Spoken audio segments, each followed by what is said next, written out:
Hello, ladies and gentlemen, and welcome to the In Off the Post podcast.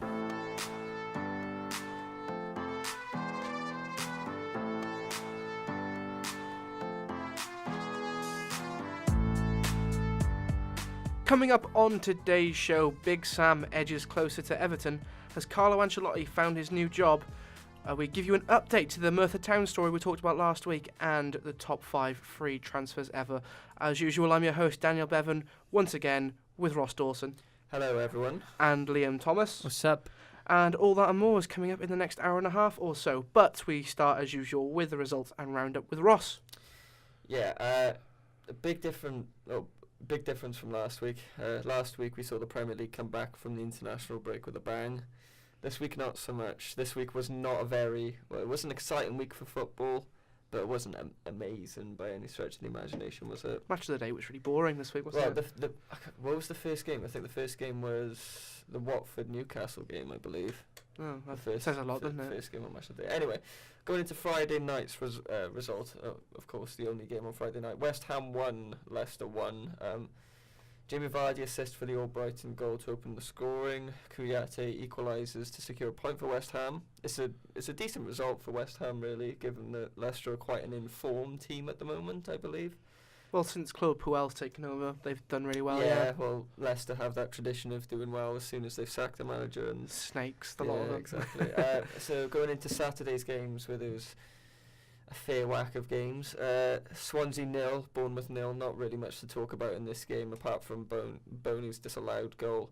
Spurs 1, West Brom 1. Interesting result. Rondon scoring in the 4th minute to give to open the score at Wembley. Kane Watch returns. Hang on, let me do that. That was a bit bad. There we go. Tapping in Ali's cross with his weak foot. Harry Kane has now scored 40 goals in 39 league games in 2017. So Kane's best striker in the world. Next game, Man United 1, Brighton 0. Again, not much to talk about really with this game. Henrik Mkhitaryan made it back into the matchday squad. In the opening moments, there's plenty of chances for both sides, mainly for United. Plenty of chances for Lukaku, albeit not the greatest of ones, but Jose has since come out praising his work rate, which I agree with. I think Lukaku's been a very good... Well, his work rate, like Jose says, has been fantastic so far this season, so I can't disagree with that. I don't really think it's very good when you praise players' work rate. It does sound like a bit of an underhanded compliment, doesn't it? Yeah. I mean, I think the exact quote is he said that he was playing at left back or something like that. It's like, as a striker, you'd like him to be a bit further up the pitch than that. I know. Anyway, it was quite a dominant first half performance from United. Plenty of chances, plenty of misses coming out from it. Ibrahimovic came on in the 60th minute. I think that he's probably grooming him to start tonight against Watford, I think. You think so? Yeah, 100%, because 2 appearances coming off the bench since coming back from injury. Lukaku's played so many games in a row so far this season. I think he's pretty much started every one, apart from maybe one where Rashford's come on at striker, or started at striker, sorry. But I do think Ibrahimovic will get the nod tonight. And then the only goal of the game was a heavily deflected effort from Ashley Young to glide into the top corner. It was a disappointing goal to concede from Brighton's perspective, but I think Ashley Young had a great game. He's sort of making that left-back role his own. He's had a decent season so far, so I think the hard work has paid off for Ashley Young in terms of that goal. But Brighton were unlucky to not get more out of the game, because I think Brighton did play very well. Yeah, I thought so. I mean, Ashley Young so far this season, you're right, has almost had a bit of a renaissance later on in his career. I think he's on something like 120 grand a week, you know. Yeah, but then when they signed big him, money. when United signed him, he was one of the best young English prospects in the country. Not saying he's been on that since he signed, but you know, it seems it seemed sensible not that long ago. It was just because he's had a poor last couple of years. People have been criticising him for his wage of all things. I'll criticise the Man United board and managerial decisions for his lack of form, because it seems to me his second season at United, he had a decent first season. He was a starting winger in our side. The second season he wasn't as good necessarily, but I think United and Ed Woodward didn't hesitate in bringing in more wingers to replace him, so he got less game time as a result of it. So I'm not surprised to see his decline in form, but I think it's great to see him doing so well at left back at the moment, especially. Well, you've all heard my rantings about United's poor left back choices at the moment, so I think that a player. But Spurs this week were linked with Ryan Sessegnon from Fulham as their number one target, but their number two, interestingly enough, was Luke Shaw. Yeah, but a lot of people are in for Luke Shaw in January, but I literally read an article on The Sun this morning, an exclusive, saying that Luke Shaw is now is now one of the fittest players at United alongside Antonio Valencia, which is good to see. If the reports are true and his fitness levels have risen all the way back up, then I think he should get a start against Watford tonight as well, because he's been in the matchday squad and on the bench for the last couple of fixtures as well. So it'll definitely be an interesting 11 that Jose puts out tonight. We'll keep an eye on that. Anyway, Victor Lindelof getting man of the match. It was fantastic. It was a great performance. I mean, there was gifs of that tackle all over Twitter. I'm sure you know the tackle that I'm talking about. It was a great challenge, very clean challenge. Loads of people comparing him to Vidic. I'm not going to make those comparisons yet, but no, it's a great build of confidence, because the United fans did vote him man of the match. I'm not sure who got the official man of the match, but Lindelof did have a great performance, and Jose and his players afterwards seeming very pessimistic about the performance it's a good sign for me, because it's good to see United not settling for poor performances like they did under Louis van Gaal. If United scraped a 1-0 win like they did countless times in Van Gaal's last season, then Van Gaal will come out in the press and say, "Oh well, we won." Yeah, but it's that's not really title-winning mentality, is it? No, I mean Jose. It's no question about it. Jose has the title-winning mentality. Yeah, no, for sure. I think it's good to see managers criticising poor performances, even if they get the result in the end of the day. But the big story to come out of this game, I'm not sure if you've seen the footage or the clip on Twitter of Lukaku striking out against Gaetan Bong, the Brighton defender. About it there. Have you seen the footage of it? I've seen a picture. I haven't actually seen the he full strikes footage. He kicks out twice at him. Really? So the story is that he's avoided the ban. The FA are not taking any action towards it. It wasn't a foul or anything in the game, but obviously the referee didn't see it, so they could take retrospective action if they wanted. They could, but the FA haven't, and I think that's the wrong decision. Well, it says they haven't taken action here because both of them, so the Football Association and the independent body who reviewed it, had to agree that it was a sending off offence. Now, I haven't seen the clip, but from what you've told me, that's surely got to be a sending off offence. Lukaku was impeded, but he did overreact. I will say that he was impeded on the corner by Bong, but I think it's really poor from the FA. Sorry, at the bottom of the bottom of this article where it says about it, it says, however, Lukaku has scored just once in his last 10 games for the club. But is there any need? But he still scored 8 league goals this season. Well, if you needed motive, there it is at the bottom of that article. Exactly. Anyway, moving on to Lukaku strikes Bong. That's not something that I thought I'd see. Mail Online be all over that. Anyway, moving on to the next result, a decent result for the team who won.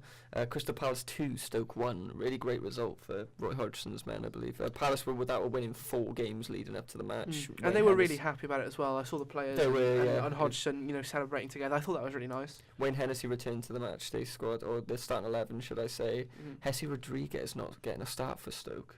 He came off the bench. It's a bit odd. I don't know what's going on with that. I'm starting to think that after what happened at Madrid, he got a bit complacent because he's kind of gone to PSG, not done anything. Did all right at Las Palmas, but by the end of it wasn't starting. So I'm starting to think that maybe he's got a bit of an attitude problem. Yeah, well, it wouldn't surprise me. I know a lot of this happens with players. But now tonight, it's Brighton versus Crystal Palace, and people don't realise that's actually a really big derby. For some reason, they hate each other, and it's so brilliantly named the M26 derby. That's quality. Anyway, it was a fantastic goal to open the scoring from Xherdan Shaqiri. Have you seen the goal? Yes. It's a great finish. Loftus-Cheek then evened a couple of minutes later after catching a sleeping Stoke defence off guard. It was really poor defending from Stoke in terms of, well, defending, should I say. And then in the 92nd minute, absolute scenes, my boy Mamadou Sakho taps in a Cabaye shot that bounced off the post to give Palace the win. Worth every penny. What better player to give you a winning goal than Mamadou Sakho? Yeah, I mean, he doesn't score very often, obviously, because he's a centre back. But I mean, we all like him, don't we? He's fun. I think he's a good defender. I like him. I think it's his drives forward recently for them, which I don't think you really saw too much at Liverpool, which is sort of being a catalyst for some of their attacks, which I never thought I'd say, but. No, but you're right. He is a bit of a ball-playing centre-back. And I remember on deadline day, some journalists followed him back to his house. They couldn't get, I think it was Sky, they couldn't get an interview with him as he was leaving the training ground, just signing his contract and whatnot. So they just followed him back to his house. So at his front door, they're just like, Mamadou, have you signed? And he's like, yes, I am very happy to sign.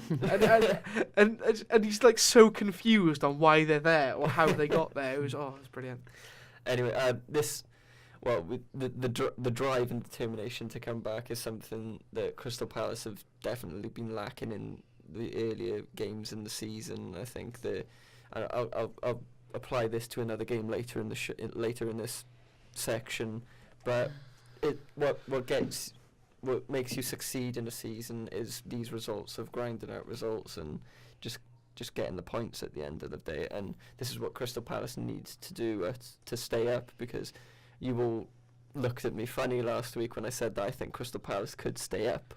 Well, the top bottom 4 teams, obviously, other than Crystal Palace, all drew, so obviously points gained for them. Well, Crystal Palace have now got 8 points, and that's only 1 behind Swansea and 2 behind West Ham, who are the other 2 teams in the. Yeah, well, I'd say they're only 3 points of getting out the relegation zone, but that goal difference really doesn't.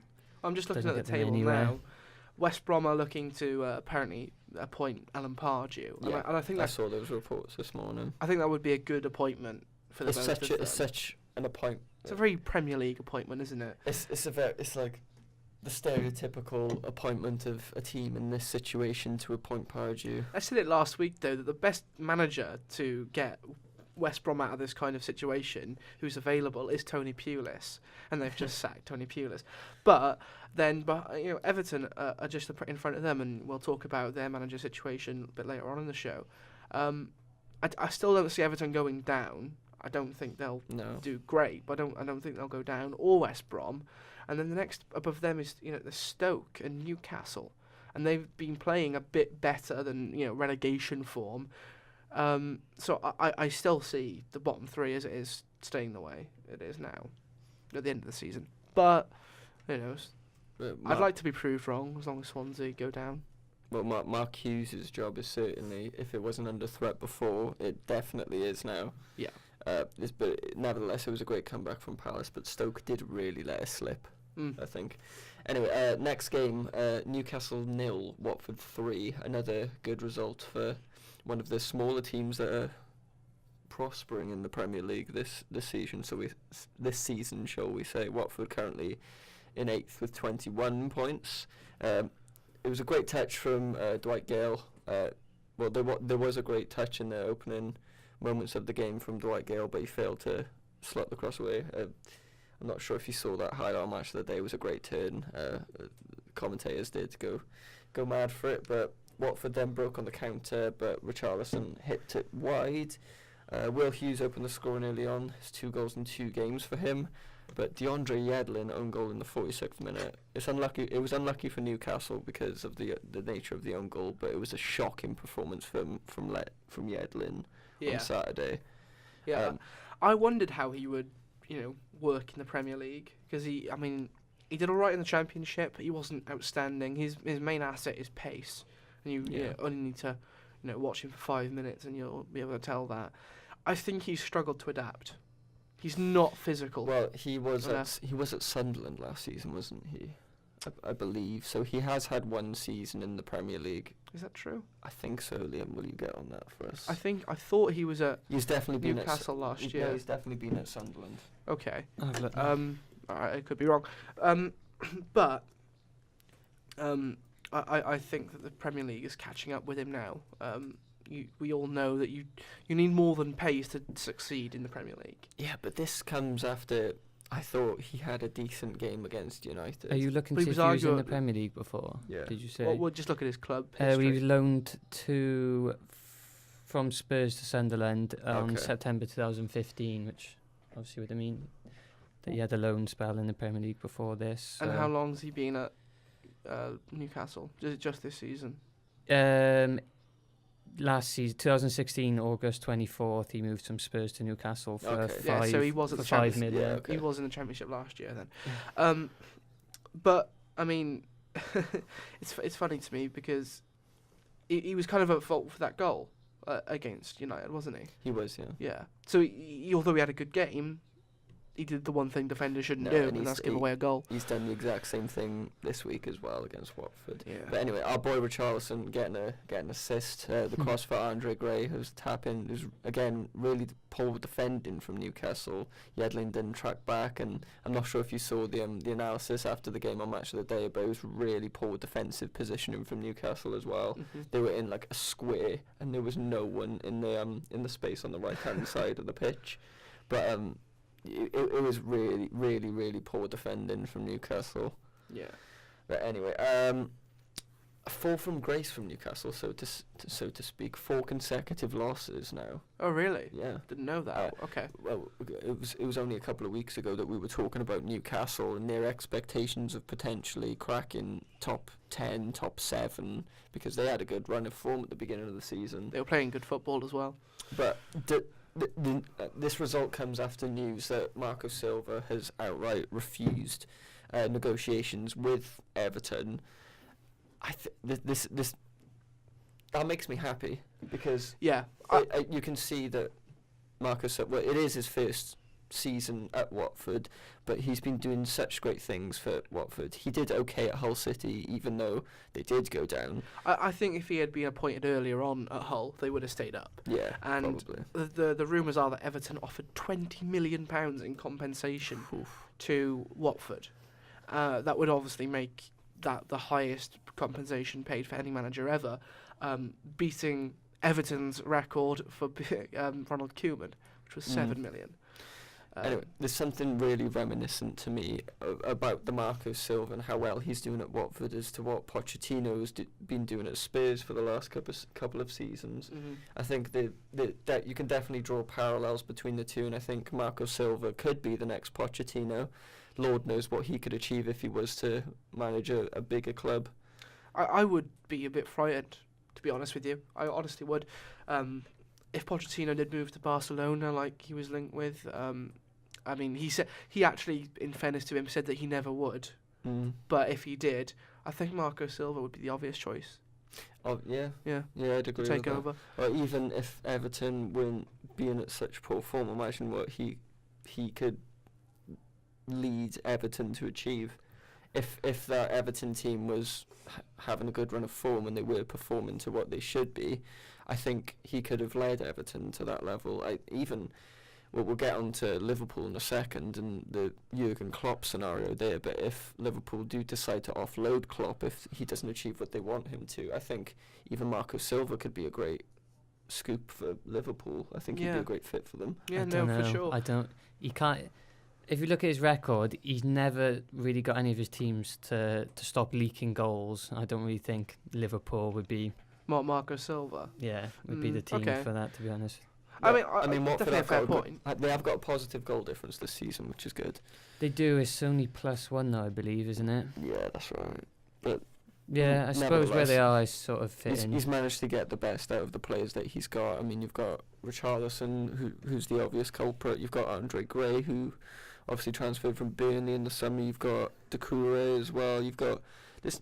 The team on paper is not overwhelming. They've got Pereira as well. The team on paper is not overwhelming, but he seems to be getting the results. Anyway, shall we move on to the the big clash of Saturday, shall we say. It wasn't necessarily the most exciting game ever, but it was the big game of Saturday, shall we say. Liverpool won, Chelsea won. Interesting game. I thought that was a great game, to be honest with you. The result doesn't really back me up on that, but it was two really attacking teams, going after it, and Mo Salah getting on the score sheet yet again. Now he's got 10 goals in the Premier League, first player of the season to do it. Top of the. Wouldn't have guessed that at the start of the season, would you? No, he's top scorer in the Premier League as well, and he's also the first Liverpool player in 4 years to score 15 goals or more in one season, and it's only November. Oh, in all competitions? In all competitions, yeah. Wow. But anyway, Firmino, Mane and Lallana were on the bench, which was interesting. It was both sides seemed to field very weakened teams in my books, because I saw that. Chelsea had Drinkwater starting in midfield as well, and Liverpool had the lineups there. I mean, Joe Gomez starting shows that the Liverpool started with a weak team. Firmino, Mane and Lallana were all on the bench, and Sturridge and Oxlade-Chamberlain started, which was interesting. Wijnaldum was on the bench as well. Also, Oxlade-Chamberlain playing on the wing again. Yeah. Which, I mean, he said he didn't want to do. Listen, chap, you're only good on the wing. You're not good anywhere, Alex. But no, for Chelsea, Fabregas, Willian, and Pedro were all benched, which was interesting to see. But it was very even. It was a very even game in the opening moments. Yeah. Like you said, Mo Salah and Hazard seemed to be going head for head at it. Hazard had a great game. I thought he created a lot of chances. Salah missed quite a few, though, I will say. But the Hazard-Morata partnership up front is the stuff that dreams are made of. Oh yeah, it could be crucial for Chelsea this season, and I think Conte, the introduction of the three at the back from Conte at Chelsea has done Hazard wonders, because he doesn't need to worry about tracking back and defending out wide. Cause that was always his weak point of his game, wasn't it? You've got the left-sided centre-backs and the left wing-backs who can track back and do the defending, and then Hazard's just got the job of staying up front and creating chances, which he has been doing. He's against Liverpool on Saturday, he had a very free-roaming role. He came quite deep and then brought the ball up to the edge of the box to slot it through for Morata, and I think that could be really crucial for Chelsea this season. But Salah eventually opened the scoring, like I said, being the first Liverpool player in 4 years to score 15 goals in one season, and it's only for 4 years, and it's only November, now top scorer of the league. But for me, the man of the match had to be Azpilicueta. He had a phenomenal game yesterday. He made so many crucial challenges. And I thought he played well. I wouldn't say he was man of the match personally. Who would you say was man of the match? Saying that,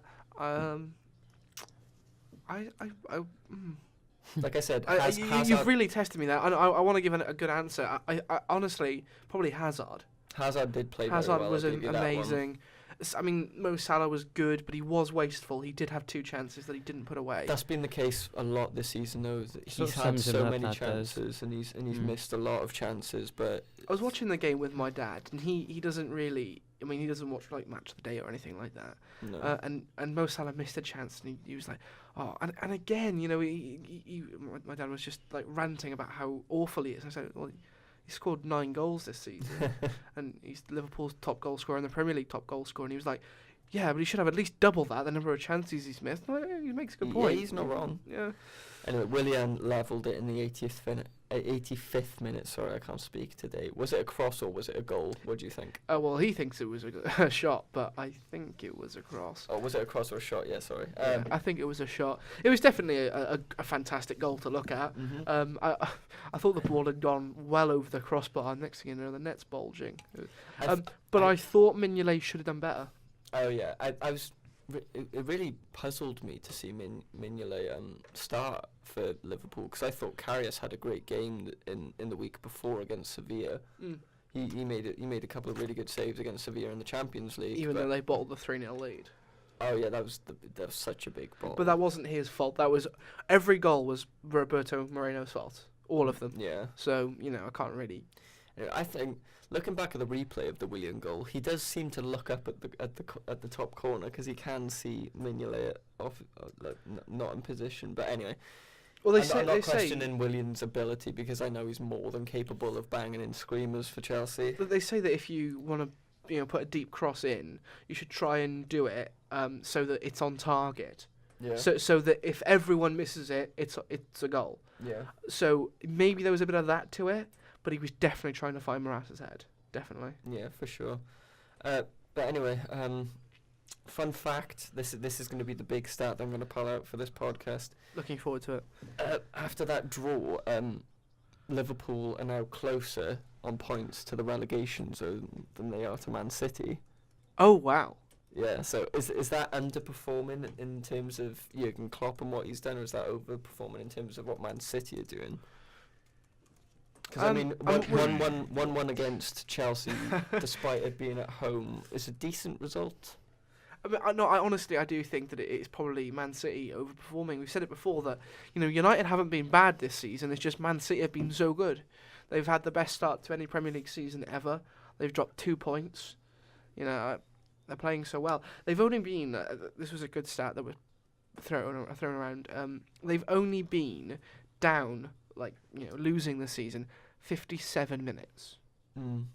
And bear in mind they played Huddersfield and would. Went 1-0 down, and they still won 2. I mean, they've only lost 2 games so far this season, Liverpool. That's the same as United, who are in second. They're drawing a lot. They're drawing too much. Yeah, they've got 5 draws, which is almost as many wins as they have. The only thing that's separating them and Burnley at the moment is substituting a draw for a loss. Burnley are close behind on 22 points. I mean, if Liverpool slip up one result, then I thought, well, we'll get into this in a minute, but I thought Burnley were unlucky against Arsenal. But I'll leave that. We can talk about it now if you like. We'll go into Sunday's games. First run up, Burnley 0, Arsenal 1. What do you think about the game, Liam? I mean, they really tested us, in all fairness to them. We only had 1 win in 6 away games, but interestingly enough, the last 2 times we played them at home, we won 1-0, so it was probably a good day in the bookies for anyone. But it was annoying because we didn't get the front 3 starting. Iwobi started instead and didn't really have a good game because Ozil's unwell, so he wasn't in the team altogether. Diddums. I'm sure he's been unwell a few times now. I'm unwell too, but I'm still here. But no, I mean, Burnley hit the post in the 14th minute. They probably would have had a penalty if their striker wasn't offside, because I think it was Nacho Monreal just absolutely pushed him. Who was it that started up front? Was it Vokes? It wasn't Chris Wood, I don't think. It was... Does Barnes play up front for them? No, not up front. I have no idea. I'll have a look now. But Mustafi was really good in the game, considering how much they were attacking. He's improved so much recently. I think Mustafi's been so good. Him and Lindelof, clearly. I mean, they must be going out together somewhere and learning something. But the win obviously took us into 4th place. It was a penalty. I don't know whether you've seen. Yeah, I thought so. It was a penalty. It was similar to what happened to them, but their player was offside. But we cross it in, and Ramsey. There's a clear push. Ashley Barnes did play up front. He did. He's been playing in a weird position that Sean Dyche has got him in this season, but he did start up front. Yeah.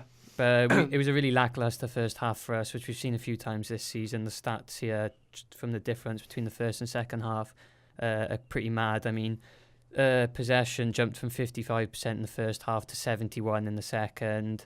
Time in the final third went from 20% to pretty much 30%, and we almost tripled our touches in the opposition box. So Wenger's clearly giving some nice half-time talks at the moment, but the win takes us, into the top 4 for the first time for a while, I think. And obviously we're above Tottenham, which is I find quite bizarre. I've just seen that Tottenham are in 5th. That surprises me. Chelsea have sort of crept up as well. They're only 3 points behind United. Obviously Tottenham getting a draw this week, so I think that's probably because they have been dropping kind of silly points, haven't they, Spurs? Yeah, but they drew this they've weekend. been doing fantastic in the Champions League, so I don't think they really I think that's care. all that matters, yeah. you get to win. If you win the Champions League, you get in it next season. That's Potter's thinking, for sure. But yeah, I thought Burnley were unlucky to get... They were really, really good against us, in all fairness. But I mean, it just shows where Burnley have been this season. I mean, granted, they were at home, but against an Arsenal team in the last couple of seasons, you would have bet Arsenal to at least bang in 2 or 3 goals against them. But anyway, we'll get on to the next game, which is Huddersfield 1, Man City 2. which, going back to my point earlier of grinding out results and fighting back against all the odds, this asserts, or it definitely cements in my head of that Pep Guardiola will definitely win the Premier League and that they can be unbeaten this season, because that comeback is something that champions do, if I'm being honest. It was City's 11th league win in a row, and Pep after the game even says that he felt more satisfied after that game than in the countless 4+0 wins that they've had so far this season. Well, that was probably the first time they've been quote unquote tested. Yeah. Their resilience, at least. But it's just proven to me that Huddersfield away is one of the hardest places to play so far this season. I mean, it's got to be. I'm just looking at the stats here. They didn't have a shot on target in that game, right? And Manchester City had 79.5% possession. And the crowd was so good as well. Still only just edge it against them. Just watching the highlights of the game, the Huddersfield crowd was so vibrant, and they really helped their team. And, well, United slipped up. They got their first loss of the season away to Huddersfield. So I think Huddersfield are doing a great job of turning their stadium into a fortress, because they really tested Man City on Sunday. But anyway, Huddersfield, City had a couple of chances in the opening moments, but it was inevitably an Otamendi goal at the stroke of half-time from a Huddersfield corner that gave Huddersfield the lead going into the break. But a penalty then, just 2 minutes after the kicking off for the second half, Aguero tucking away a penalty to level the score. Sané hit the crossbar with an absolute belter of a free kick. Have any of you seen the footage for that? No. It was a bang. I was disappointed it didn't go in. Fernandinho then got booked for diving, which I found quite interesting. Yeah, there was a lot of debate about that, wasn't there? It was definitely a dive. Yeah, I don't think that's the debate. Oh, right, okay, fair enough. I wasn't watching the game. It was on Sunday, wasn't it? Yeah. I was Nottingham Sunday. No, it was 100% a dive. Okay, fair enough. I just saw Twitter. I mean, the polls on Twitter, they're never accurate, are they?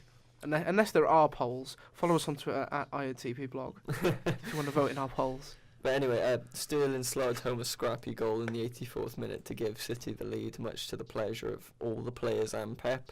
They really did celebrate that goal. But it was an admirable performance from Huddersfield, despite what you said, the possession stats of only having 21% of the possession. But that goes again, like I said, to the atmosphere. I thought Huddersfield played really well, and they're doing great stuff this season as well. I mean, I did slate Spurs and Huddersfield fans for clapping each other off the pitch earlier. Well, I think that might be episode 1. That might one mean of the first few, definitely. One hell of a throwback, that. No, but the Huddersfield fans are unbelievable.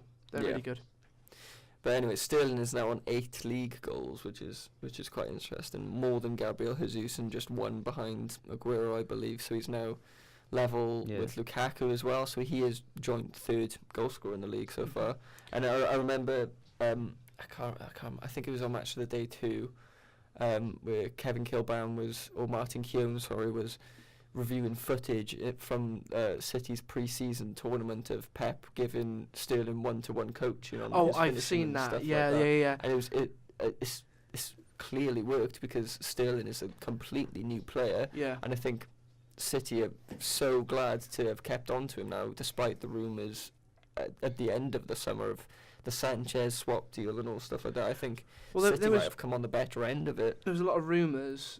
Well, when he moved for 50 million, I'll start that again. When he moved for 50 million, everyone was like, "That's ridiculous. He wasn't worth 50 million then." Now he's playing like a 50 million pound player. Yeah. Now he is. Yeah. For the first time in his career, he's actually worth what his transfer fee was.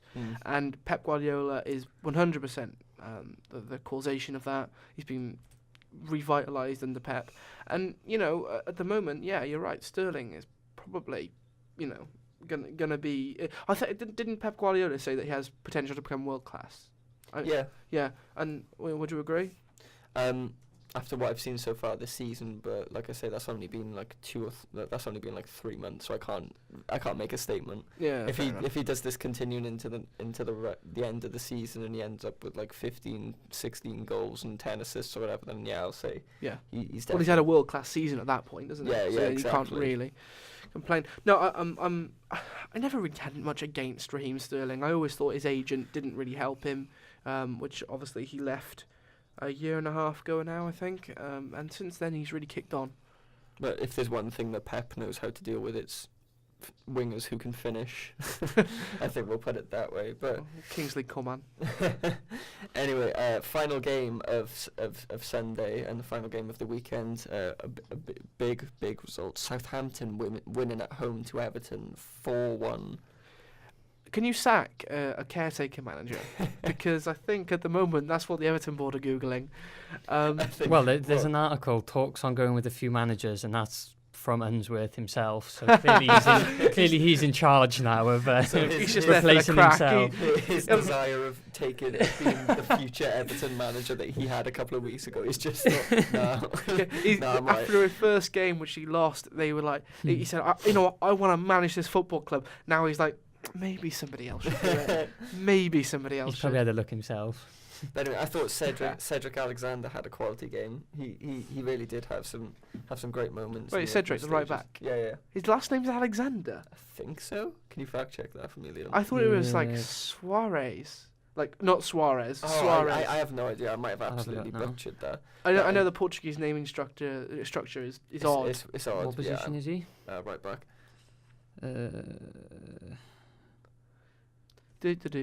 Oh yeah, Soares. Oh my god, I've absolutely butchered that. Anyway, did you say who said Alexander? Yeah. I'm really glad that I called you out on that because Brits abroad, right there. You're the kind of guy who would go to a Portuguese restaurant and some guy says, "My name is Cedric. Your name's Alex now."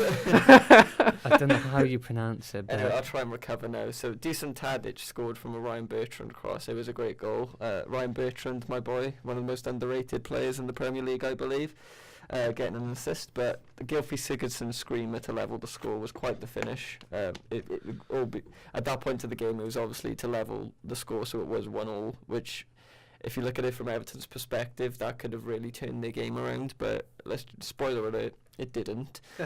So Charlie Austin then proceeded to get 2 goals himself. Nice to see that as well.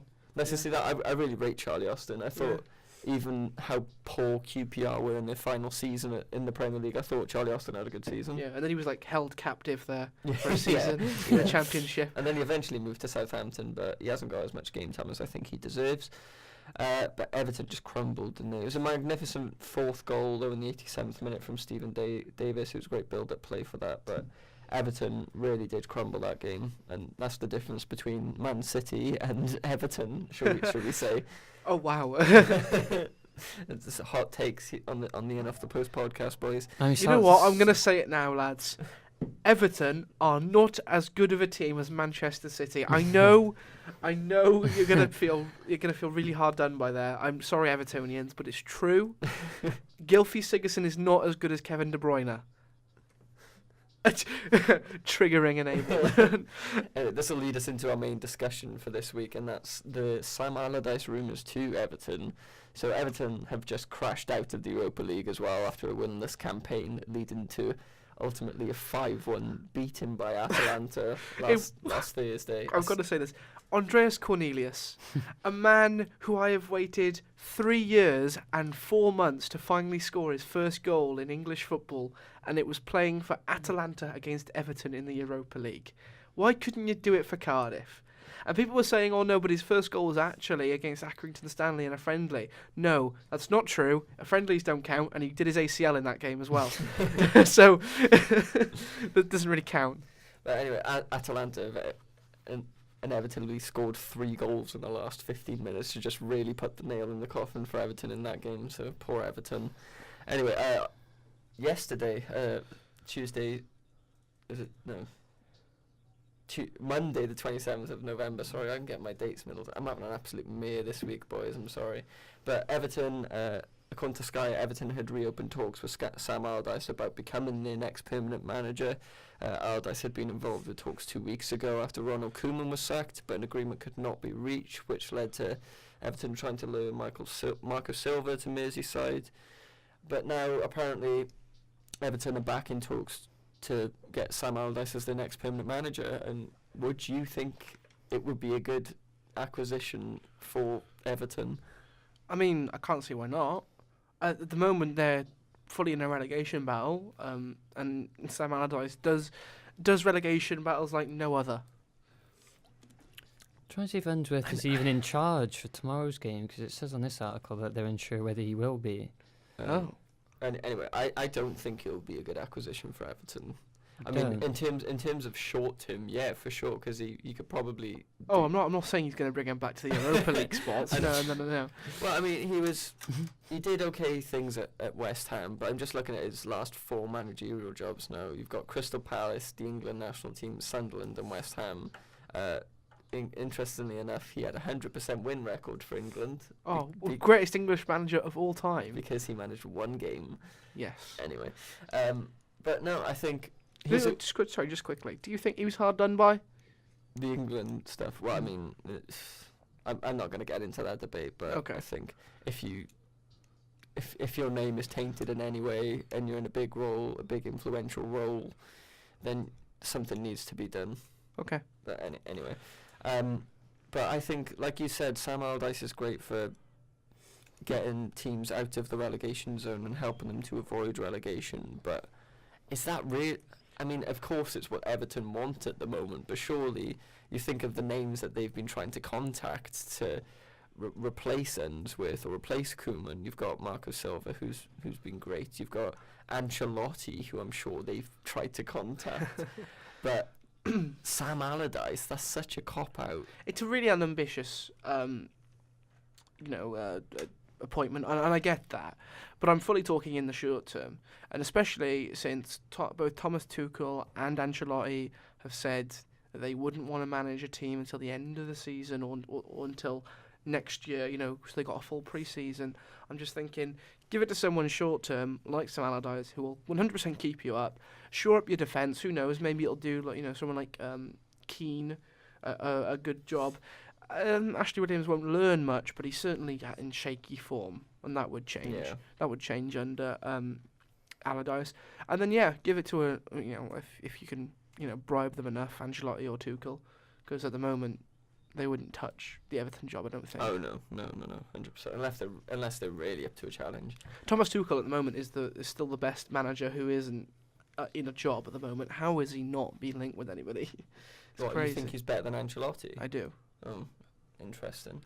But anyway, he would definitely be a short-term pick, because definitely in his last 3 clubs, Crystal Palace, he only managed 23 games. England, he managed 1, and Sunderland, he managed 31. So it just goes to show short-term fixtures. Yeah, literally less than a season each. But his win percentage for Crystal Palace was 39%, which was decent. England, obviously, I said 100. 29% wins for Sunderland, and then 38 for West Ham. But he did manage 181 games for West Ham, so he was their manager for quite a while. But I mean, a team like Everton, a club like Everton, should be aiming for higher win percentages than 30 to 40%, I believe. Yeah, and probably if they only get a 30% win ratio come the end of the season, they might be in trouble. Oh yeah. I mean, I can't do the maths off the top of my head, but I'm sure at some point we could work it out, how many points that would leave them with, and it probably isn't good. But the thing is, win percentage isn't perfect. It's not an exact science, because draws and losses in that equation are equal, and they're not in the table. I guess a fairer stat to say would be the losing percentage, but I mean, I think he did quite a decent job at Sunderland, and I thought Sunderland were really hard done by him going, because he kept them up, because obviously. Why did he leave? Was it to go to England? It was for the England job, yeah. So I think, I know for a fact that Sunderland fans were sad to see Sam Allardyce go, because he was the one that sort of saved them, as per usual with the Sunderland. I think they were just more sad that David Moyes took over. Yeah, but we all know how that went. Well, I mean, things. Victor Anichebe, oh my god. Anyway, shall we move on from this story? Just to conclude, do you see the Big Sam deal to Everton happening?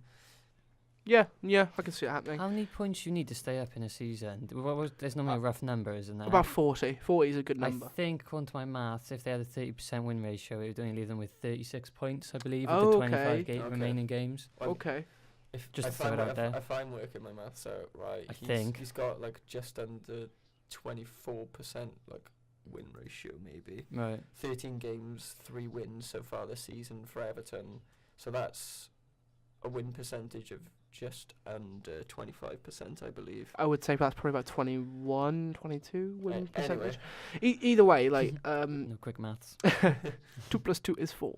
I would say that that's probably not enough, but I mean, you probably get you better than that. Yeah. Anyway, I can see the Everton deal happening. Do I think it's good for Everton? No.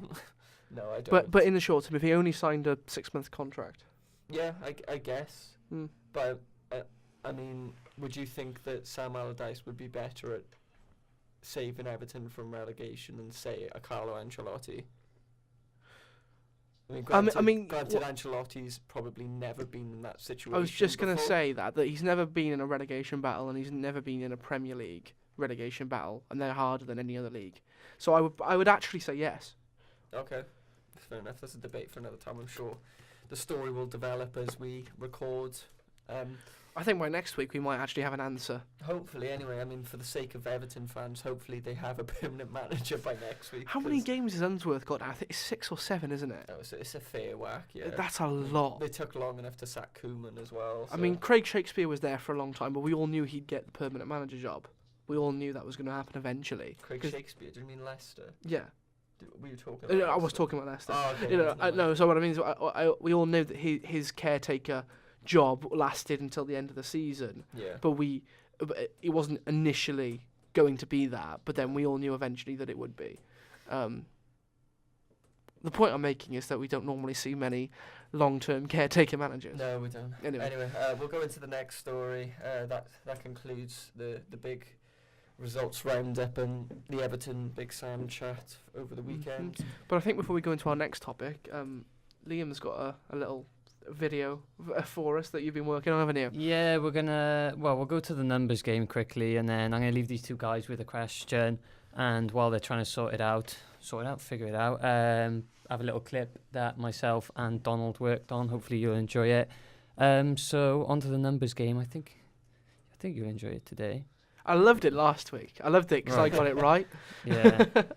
Right, so your question, before we go for a little break, is the number of yellow cards Gattuso received in his Champions League career. Oh, my Lord. Bear with. I'm going to give you how many Champions League games he played. Okay, where is she? Right.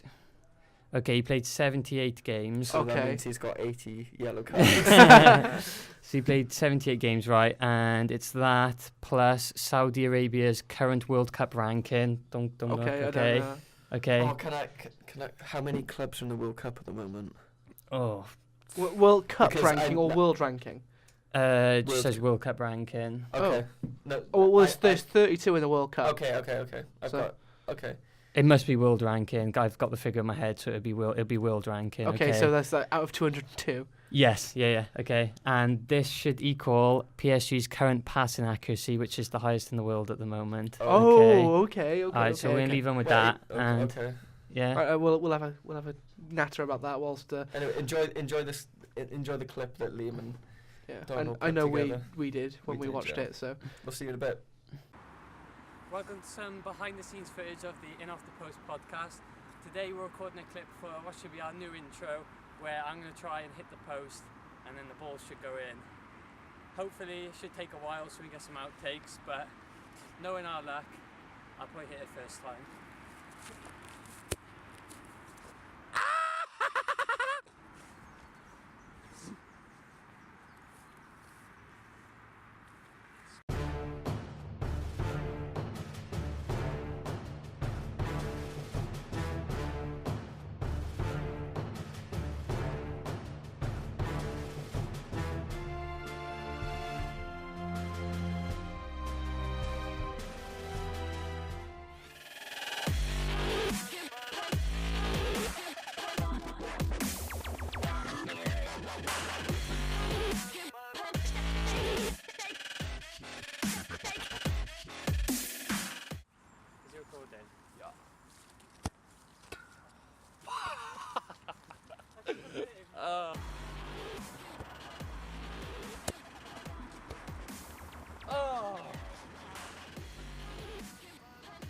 Go. Oi! What are you doing? You'll never know if I throw it.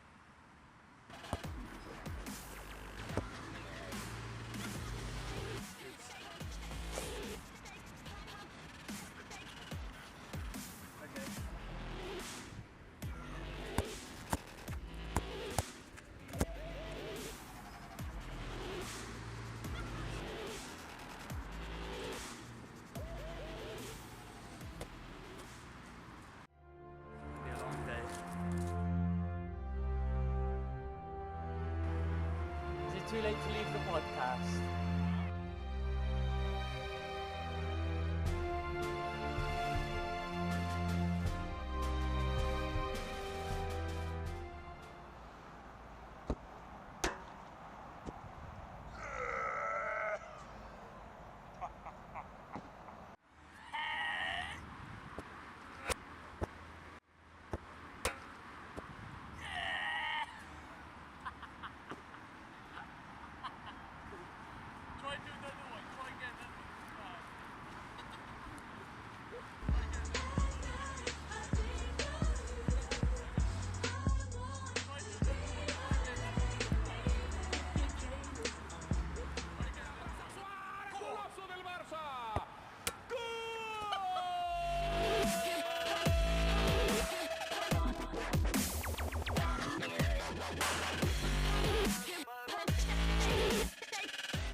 That's a wrap.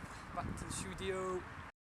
And we are back from that interlude. I hope you enjoyed it. That's something we're trialing at the moment, and we're hopefully going to have that alternating with interviews. So if you're listening on SoundCloud, then you might not have heard the audio for the video. So if you do want to check it out, go to our YouTube channel, visit this week's episode podcast. We might upload it as a separate video as well. Yeah, so make sure you check out the YouTube to see that little clip, because it was good fun. Yeah, but before the break, I'll tell you, if you're listening to it on SoundCloud, it was a little bit behind the scenes. I'll leave you at that. But before the break, we did Liam's little stat-based question. Have we got a name for the segment, or is it the numbers game? Oh, the numbers game. Okay, all right. I should have known that. Liam, could you just reiterate the question for us? Okay, so it was the number of yellow cards Gattuso has received in his Champions League career. He's played 78 Champions League games. Plus Saudi Arabia's current FIFA ranking, not World Cup, my apologies. And that should equal PSG's current passing accuracy, obviously in percentage, which is the highest. Can I go first? Because I have a feeling you've got this right. Oh. Me? Yeah. You think, okay, yeah, please. I'm going to go and say that PSG's passing percentage is about 96%. Okay. So we need the math to work this out. I think, like you said that the Gattuso yellow cards was surprising, so I'm going to say that there was around 20 to 30 yellow cards in Gattuso's career. So I'm going to say Saudi Arabia have got to be 60th or 70th in the world rankings. Considering they were sort of estimates. It wasn't bad, was it? It's not bad. Oh, so then that might not vouch well for me, because I went for the two extremes. I'm going to say, give or take, that PSG's passing accuracy is about 92%. Okay. So I'm guessing that Saudi Arabia are about 87th in the world, and Gattuso only had 5 yellow cards. Oh. Put us out of our misery. Well, Ross was closer. Yes. Number of yellow cards Gattuso had was 27 out of 78 games. Nice. Saudi Arabia's current World Cup FIFA ranking, is 63 as of the 20th of November this year, I believe, and which equals PSG's current passing accuracy, which is dead on 90%. Oh. Highest in the world. I think second behind them is Man City on 89.1. You were closer in terms of percentage, but your maths was way off. Right? Yeah, the funny thing is I actually had 90%, but I changed it because I thought there's no way that Saudi Arabia was as high as 80th. So 60, 63. I should change it. Anyway, so I think you're giving that one to Ross, aren't you? Yeah. So that's one apiece. That's 1-1. That is 1-1. And then when the season finishes, I guess we'll we'll have a winner and a trophy and a ceremony. Anyway, we'll kick into this week's news stories then. In that case, we'll start off with a little update on the Merthyr Town situation that we talked in depth in. Can I just say, I know it's not a great situation for them, but it's been a lot of fun covering it. I've had a great time, personally. Following their 13-1 loss last week, the Matters managed to draw 1-1 against Dorchester Town on the weekend. Big improvement. Big well done to Merthyr Town. I think our friend James Thomas said that they had something like 5 first-team players back in the squad. I heard a higher number, but I trust James more than I do the BBC reporting this one, to be honest with you. Anyway, the club is now holding elections for new board members with an interim board currently in place, so we'll hear news of that coming up soon. And they're just giving pages now at nearly £27,000. So insane. Well done to everyone who's donated to that. Thank you very much for supporting grassroots football, and it's great to see Merthyr Town back on the rise. Absolutely. Anyway. And I've got one correction to make as well. Okay. I was told off by the club secretary this week. I said the goalkeeper was 15. Now, I've been reliably informed that he wasn't 15, he had just turned 16, because you're not allowed to play in that league unless you are 16 years old. Oh, Okay, wow. so everyone who's reported on that, looking at So you, Wales BBC, Online, Sky, Wales Online, you are all wrong. All of them. he was definitely 16. He was definitely of age. I want to see the papers, though. Of age. Anyway, we'll go into the next news story, which is Arsenal to appoint a new managing director of football. Liam, you might find this one interesting. So, Arsenal are set to name Barcelona chief Raul Sanllehi. I think that's how you pronounce it. I've probably butchered that as well. She was not Alexander. That was a great throwback. That was brilliant. As the new director of football. His name's Cedric.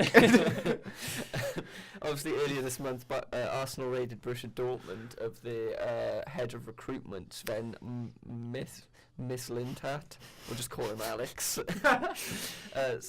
Is this a step in the right direction? Sorry, should I say, for Arsenal, or do you think the problems are higher up? I'd probably start off by addressing, is it the right decision to make? Not at the current moment with Wenger. I think that we stressed before the season started, whether he could become the managing director himself, and he stressed that he didn't want one. You know, he sort of wants all the control over this club. And in terms of addressing the question of is problems upstairs and downstairs, so it would probably just make a really bad sandwich, to put it that way, until we sort the ownership problems out. A managing director's probably only going to soften the situation until Wenger leaves. You've got the right man for the job, because if I'm not mistaken, let's just call him Raul for the sake of me not having to butcher his last name. He's been the managing director at Barcelona for the last, I think, 10 years, maybe a bit more, but I think he's obviously done a great job at Barcelona. Barcelona, one of the most successful clubs in the stroke of the millennium. I think, as well as the recruitment of the ex-Borussia Dortmund head of recruitment as well. I think that's a great. I think that's Mislintat. Mislintat. I'm still not going to bother trying to pronounce that.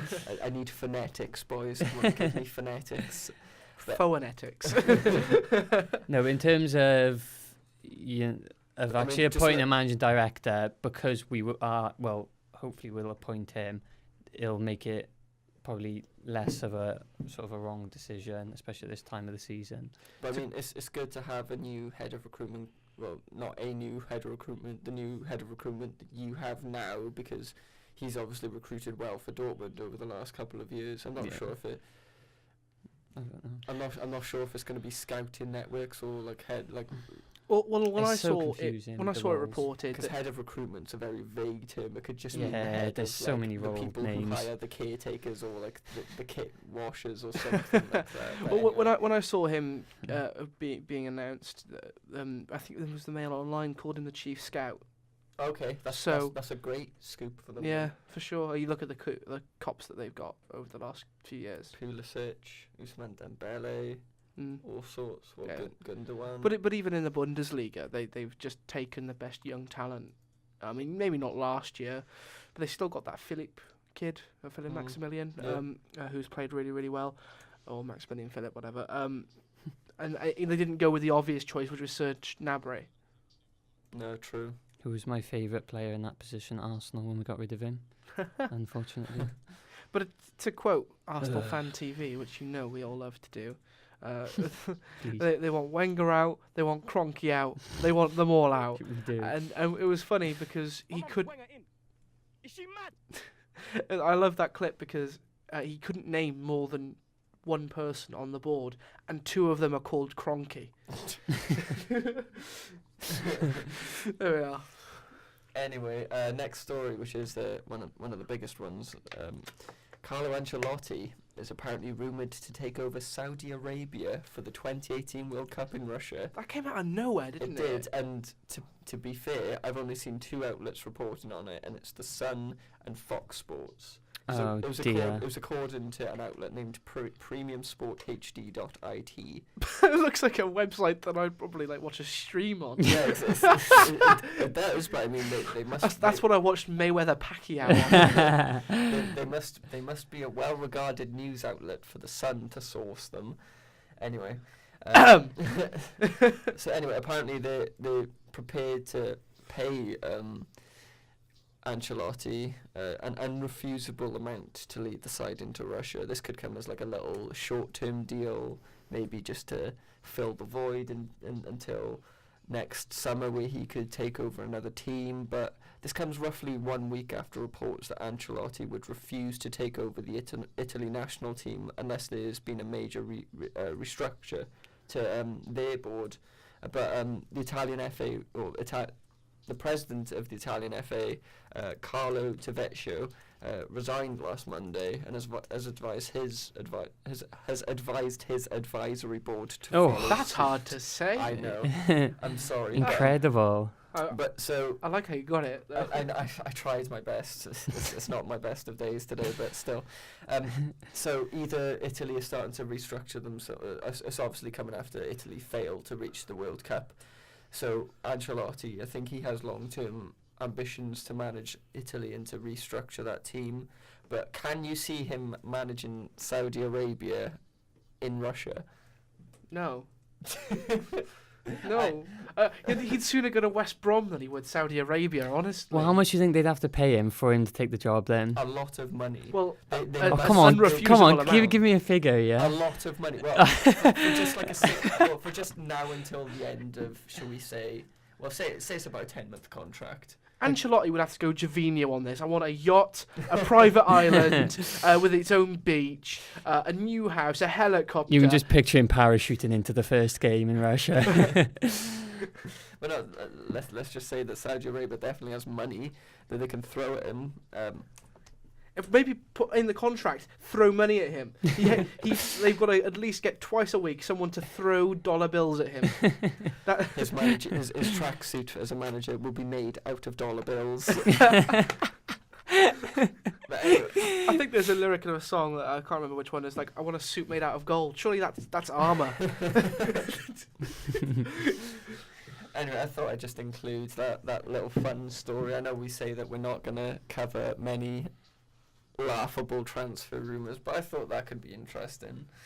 Is it a transfer rumour though? Because it's a manager. They don't count as the same.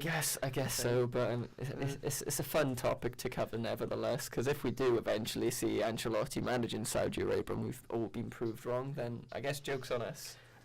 You know what? In a way, I'd like Ancelotti, to see it. if you're watching this somehow, I challenge you to take the Saudi Arabia job. Yeah. How's that? We're not looking at transfer rumours this week, are we? No. Can I just ask you, Ross, one really quickly? Really, I don't know, it confused me yesterday. And it was in the Manchester Evening News. It said Manchester United are looking at 4 left-footed players as they make plans for the summer. I mean, that makes sense because we've got Sorry, I was wondering. I'm quite confused by that. Why is that a criteria? No, we need 3 left-footed players in our starting 11. Sorry, I didn't understand it. I don't understand why you'd specifically be looking for 4 left-footed players. You would want a left-footed player at left back, and you'd want a left-footed player at right mid.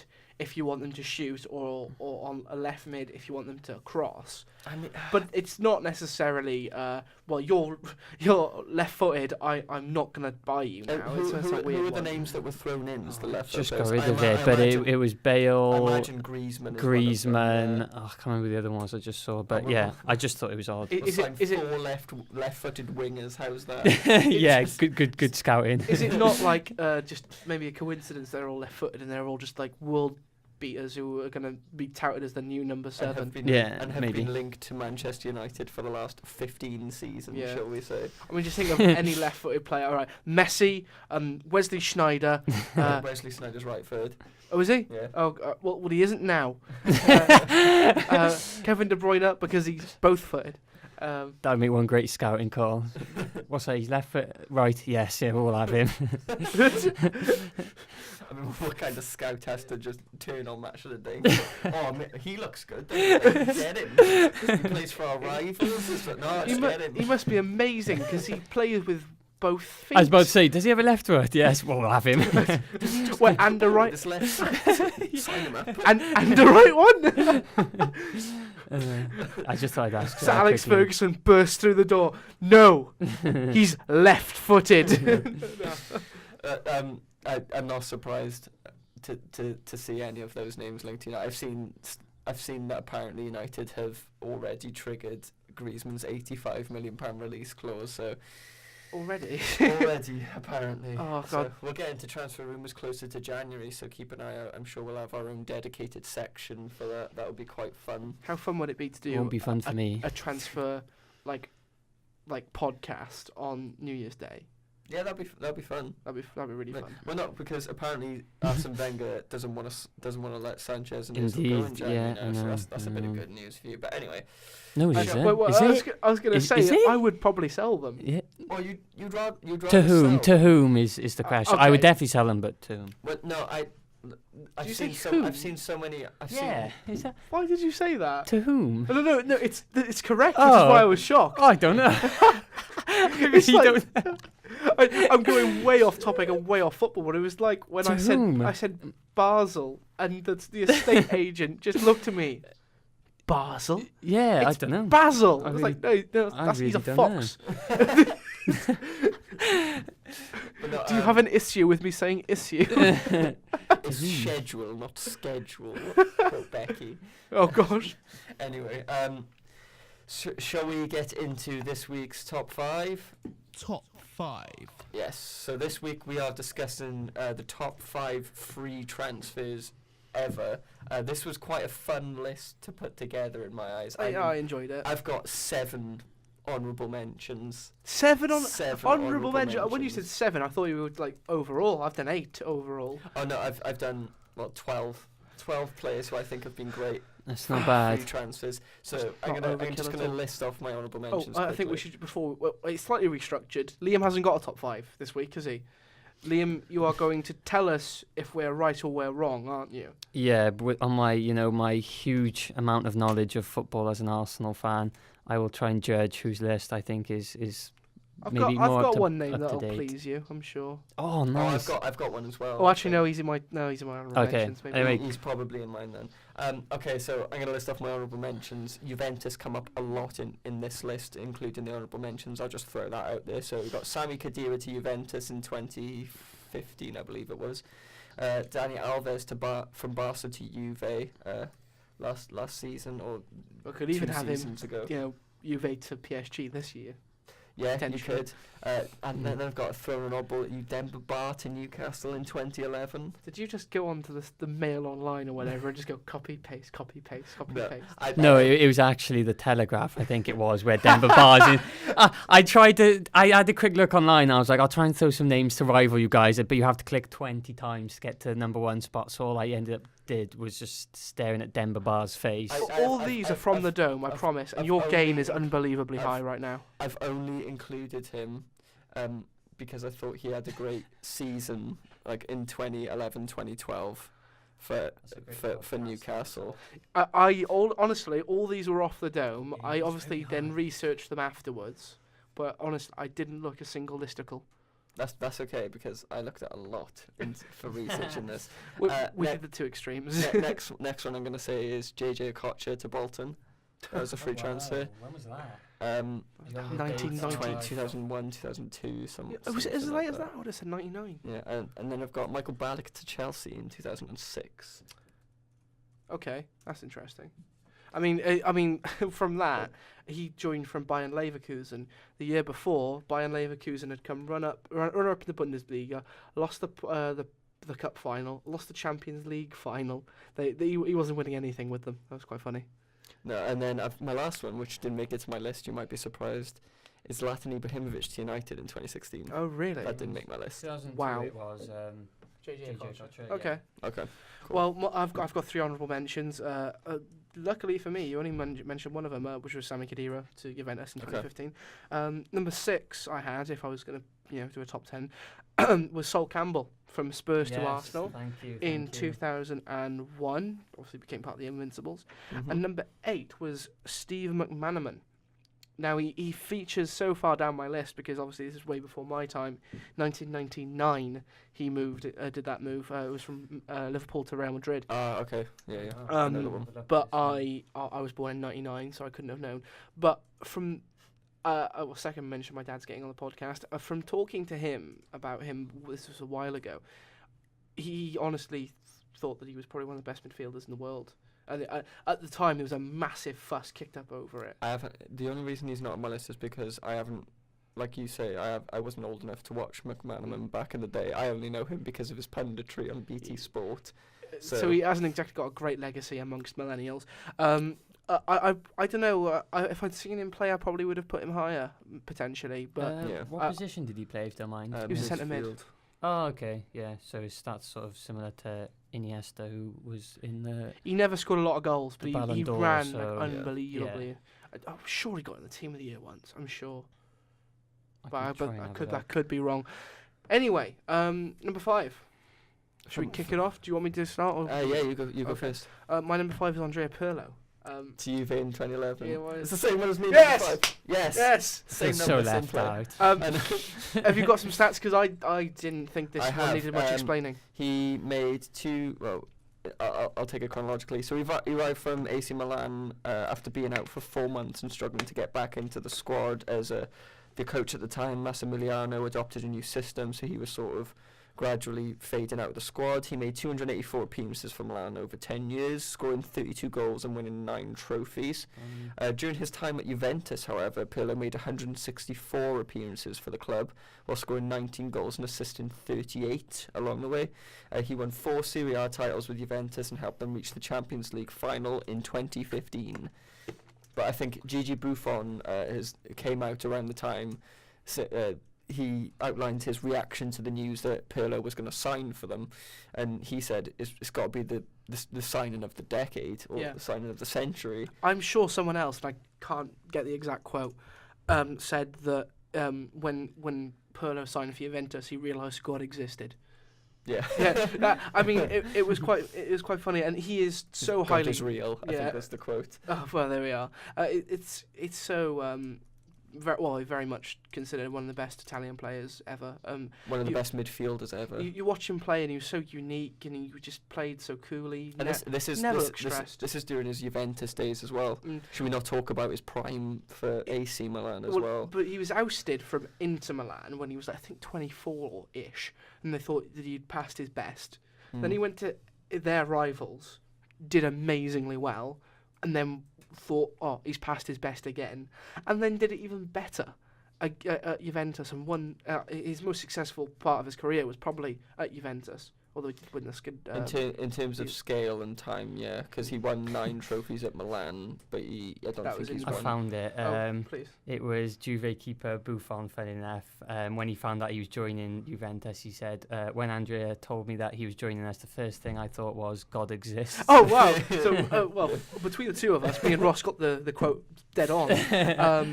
That's fair enough. I wouldn't say fun fact, but recently announced his retirement at the beginning of the season after a couple of seasons for New York FC. In the retirement league. Yeah, so big up Andres Pirlo. He's just the biggest baller in football as well. Thank you for causing Perlo, no party. Thank you for causing great pain to Liverpool in the Champions League final in 2007. Oh, no, Really? We've been nice to enough of Liverpool. that. There's enough of that. Your gain is far too high. Anyway, shall we get into number 4? If Liverpool fans go after Ross, West Ham fans will go after me. It's fine. We'll protect All it. good. Tin pot. Anyway, number 4's. My number 4 is Zlatan from PSG to Man United in 2016. Okay. I'll see what I can see why, but I mean, you're the United fan, so maybe you're better to talk about this than I am. I've based my list purely on players who made an impact across multiple seasons, which is why Dani Alves isn't in my list, as well as Zlatan Ibrahimovic. That's interesting. In the one full season, shall we say, Zlatan played for United. He only scored, I think, 20 goals in all competitions, and United finished 6th in the league. See, we took a different approach. I mean, granted, he came in at a time where United really needed a striker. One of my picks then further up is a very short-term fix that popped up and did really well. I'll talk more about that later. But for Zlatan, obviously PSG to Man United 2016. Most thought that when it came to the BPL, he was already a bit past it. Although he had a good season the previous year, so they thought he couldn't make the step up from the French league. But he proved everyone wrong, including me. I genuinely didn't think he'd do well. He had a bit of an injury-hit season last year, even without doing his ACL in April, and still scored 17 in 28 games in the Premier League, which was impressive. He proved so many wrong and made a massive contribution to, Man United qualifying for the Champions League because they won the Europa League. But he still wasn't our best player last season. He wasn't, but I thought, in terms of recent memory, over the last couple of years, he probably is the best free transfer. I'd agree with that. But like I said, if he continues to perform to the same level this season, if we were doing this list in a year or 2 years' time, looking back, I would probably say yeah. But purely for the fact that he's only performed in one season and he was injured for like the last 3 months of it, I can't say it was in the top 5 best free transfers of all time. Depending on how he comes back from this knee injury, for sure. He may have 2 more seasons in him. Yeah, okay. My number 4 is actually going back to Serie A, Esteban Cambiasso from Real Madrid to Inter Milan in 2004. All right, that's a fair point. 10 years of service for Inter, 435 appearances. He became one of the standout players in the Serie A in 2004-2005 season alongside Kaká. Obviously part of Mourinho's famous treble-winning Inter Milan side. There he lifted the Serie A trophy 5 times and won the Champions League in 2010. He's not on my list at all. No, but because I remember him at Leicester. Now I know that was towards the end of his career, and he only had 1 year there, but he was awful. He was really, really bad. Nevertheless, he was still. He must have been good at Inter. I never watched him. Arguably world class at Inter Milan. He was definitely their rock in midfield and part of the Argentine connection that Inter Milan have been famous for, with the likes of Milito, Zanetti, and Cambiasso, obviously. Anyway, number 3's. It's Paul Pogba. Oh, okay. Yeah, I want to say Pant on this one. Okay, I will just say then Juventus picked him up on a free from Man United and then sold him back for a world record fee. Brilliant business. Enough said. Fair point. My number 3 is actually Sol Campbell. Okay. To Arsenal in 2001. So not much I can really add to because obviously he was your number 5. But he was my number 6 actually. He didn't quite. Oh, okay. I'm wrong again. His name's Alexander Sol. We're talking about his first spell at the Gunners now, not the 2009-2010 season. Shall we? I completely forgot that even happened. Let's just clarify that. But he made 135 total appearances for Arsenal in the league across 5 seasons from 2001 to 2006. Only scoring 8 goals, but he's a centre-back, so we don't really care for that. He won the FA Cup and League double in his first season, obviously beating Chelsea in the final. Distinctly remember watching that game during, I think it was my great-grandmother's 80th birthday party in a manor. Big scenes. Bet she went mental. He helped Arsenal win 2 Premier League titles in 2001/2, and obviously the Invincible season became a crucial part of that team, I believe. Yeah, he did. He was a rock. along with Colo Torre, funnily enough, his centre-back partner in that season. But 2 FA Cups as well, 2002 and 2005, and he was named twice in the PFA Team of the Year. Team of the Year, now that is Team of the Year. You know, the one that we slated Iniesta for being in. Sol Campbell was in it twice. Oh, really? Yes. Wow, okay. I mean, I really, really rate Sol Campbell. Maybe, right, well, no, not maybe. He is a very sneaky human being, especially after that post-match interview where he's still playing for Spurs, and the reporter asks him, "Are you staying?" And he just looks her dead in the eye and just goes, "Don't worry, I'm staying." And then the next summer leaves on a free. It turned down also being Spurs' highest paid player for less money to go to Arsenal. Oh, so he really wanted to leave. But I mean, looking back at it, it definitely wasn't a bad decision. No. Can you complain? I'm assuming that your number 2 is someone who I've already mentioned, because our number 1 is 100% the same person. 100%. Yeah, my number 2 is Paul Pogba. Yeah. All right. Give us a few. So obviously transferred from United to Juve in 2012. Infamously, one of the worst players to go out. Well, it was a bittersweet situation, because granted he did become world class at Juve and he wasn't getting game time at all at United. So, but we've had stick for it for the last 3 or 4 years that he's been performing at Juventus. I haven't seen a forum online or anything that hasn't said, "Haha, United let him go for free, and now they're paying £90 million for him." And ha! But no, all Liverpool fans, all of them turning down 90 for Coutinho because he's worth 200. So he re-signed for United obviously last summer for a then world record fee, spiraling transfer fees out of control, should we say? No, I don't think that was the catalyst, personally. What do you think Neymar was? Yeah. Okay. I think I'd agree with that. 34 goals and 32 assists from midfield in 178 games for Juve. Not bad for a young player. Helped Juve to 4 consecutive Serie A titles. He won 2 Coppa Italias and 2 Supercoppa Italianas. So he's definitely used to silverware, despite being only 24 years old. Apologies. Carry on. I mean, Paul Pogba, like Bev said in his link to, his little teaser for us talking about this player, Juve brought him in for free and sold him for a world record fee. Best bit of business ever, probably. For sure. Yeah. Anyway, have you said no, I haven't said no, my Bev needs number 2. My number 2, I'm going a little bit far back for this. Henrik Larsson, going from Celtic to Barcelona. Okay. Now, at Celtic, he scored 174 goals in 221 games. And that was when the Scottish League was all right. You know, it's not now, but it was okay. 7-1. Have we got to start again? 7-1 lost to PSG last week, shall we say? Celtic. Should have played. How many did Brendan Rodgers say at the back? He said, "I played 5. What do you want me to do? Play 7." I felt he gave the female reporter. I felt he gave her a really hard time. Really? Yeah. No, I saw the full interview and I thought he's just being hard for no reason. Anyway. Yeah, so he was probably one of the best strikers in the world at the time. He was unbelievable. But after an injury, for some reason, Celtic decided they wouldn't renew his contract. So he joined Barcelona. So not much of an upgrade. In the 2 years he spent there before going back to Sweden, his homeland, he got it's simple. He got the assist to win the 2006 World Cup, World Cup Champions League.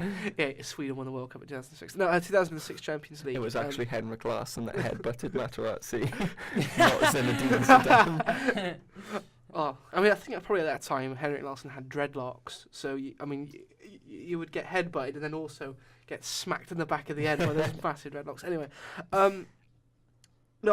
he was a fantastic player, and any Celtic fan will tell you that he was probably the best striker in the world at the time. He was unbelievable. Manchester United legend as well. I mean, yeah, he played. Fun fact, actually, when I was on my tour, beginning of last season, I did a tour of Old Trafford. You know, I'm glad you did context now. You said that when I was on tour. As double life. Anyway, boys on tour. We were just opposite the Stretford end, and the tour guide said, "Can any of you name the 2 new nationalities that have joined in Manchester United this season?" And someone obviously named Henrik Mkhitaryan in Armenia, and I was like, okay, fair enough. And then he was like, so what's the second? And then some little kid put his hand up and went, Sweden, and I was like, nah, mate, Henrik Larsson. And then please tell me you smacked him. No, I nearly did, but then I got the next right answer, which was Ivory Coast, Eric Bailly. So I know my United trivia, guys. Catch me on the Old Trafford Stadium tour every weekend, just slapping kids in the face. To the day you reunited with that kid. No, he's not the first Swede at United. One day when we're all retired, there's a 40-year-old bloke. He's in therapy. It's like, and then he said Henrik Larsson was Swedish, and I've never been the same. And it's all because of Ross. Anyway, he only played 40 games in 2 years for Barcelona, which proves that he was still struggling with an injury. He scored 12 goals, and most of those were off the bench.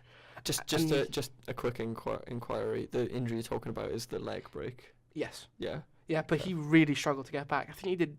I think it was like tendon and ligament damage when they did it. So it was a bad injury. Yeah, and he, like, even although this was only 11 years ago or so, the medicine and science has come so far in that kind of area, sports science for sure. So we're not talking about what's his name, Ibra coming back from an ACL in 8 months. You know, it's completely different. Either way, he's my number 2 because for some reason Celtic decided that he wasn't good enough and then won a Champions League. Anyway, we're almost out of time, so hit me with your number 1s. Your last chance to convince me. We've definitely got the same player, Robert Lewandowski. Oh, I had Victor Anichebe to Sunderland last year. Stop it! Stop doing this, Bev. Stop saying his name. So Lewandowski to Bayern in 2014, the best free transfer of all time. I think we can both agree on that. Yep. So he joined from Borussia Dortmund in 2014 at the end of his contract, has scored 127 goals in 165 games for Bayern across all competitions so far, and for me has cemented himself as the most consistent and one of the best strikers in the last 4 or 5 years, for sure. I don't need to add anything to that. He's fantastic, and not to mention scoring 5 goals coming off the bench. But no, for me, I mean, we go through this debate all the time of whether him and Suarez is better, but for me, Robert Lewandowski is the best striker in the world at the moment, I think. Okay. There's not one player in Europe has done it so consistently, and his goal-scoring record speaks for himself. And the fact that he did not cost Bayern Munich a penny is the best. Coming from their best rivals as well. Yeah, exactly. And I mean, that's just detriment to Bayern Munich in 2014 on top of the world. Pretty much. Right, so I think we've got 2 reoccurring segments to just finish the show off. One of them is Benevento Watch. The boys, they were on BT Sport this week, last night actually. I was really, really disappointed because I caught a bit of the game, and Atalanta, who obviously beat Everton in the week, they beat them in the 75th minute, and Benevento were playing really, really well. I mean, they only had 30% possession, but they were playing really well. So playing well for Benevento. They were doing a Neil Warnock. Just putting this in perspective, I was in work all day Saturday, but I just came out of work to see live message updates of how Benevento were doing in the podcast group. That was 2 weeks ago, yeah. It was just like, they bottled it, but the boys have bottled. Yeah, because they went 1-0 up, and I was like, "Get in there, boys!" And then somebody else someone got sent off, and I was like, "You're letting the team down," you know. And then it was brilliant. I'm a Benevento fan now.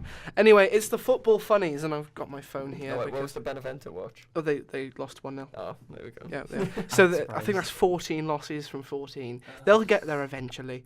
This one you may have seen it floating around. It was going on Twitter, and I just had to mention it. It's another mention from Everton. This is an actual Everton fan. Now I've looked up the account. I think they've deactivated now, but from what I've seen, they're not a troll. Because you could probably guess where I'm going with this. This was a tweet 8 p.m. on the 30th of August 2017. So this is the final day of the transfer window, or one of the final days. Be disappointed with anything other than a league win this season. Have the best squad in the country. A treble is a real possibility. Oh no. And people say that I'm, as a Cardiff fan, delusional. It just reminds me of there's an Arsenal clip. Anyway, like just that. to round off the podcast, who won this week's top 5 challenge? I'm gonna have to this week give it to. Oh, it's a tough one because obviously there's a few recurring names. I'm gonna have to give it to Ross this week, I'm afraid, Bev. I had to talk about Henrik Larsson. Give me a bit of a break. No, I think I'll give it to Ross this week. No, that's fair. Right, well, thank you very much for listening. This actually, I thought was a pretty good show. Yeah, episode 10. We're in double digits now. Thank you Yeah. to everyone who's listened to us. We're famous now, so We'll remember you. I can imagine if you didn't catch the Graham Fowler special interview that we put up last Friday, make sure you check that out. It's a great interview. mhm. Yeah. Absolutely. So follow us on Twitter at IOTPblog. You can get involved in the show on there as well. Follow myself at DanBevJourno. Follow me at @Ardos_. And follow me at Liam is a journo. And thank you very much for listening. We'll see you next week. Nice one. Tra.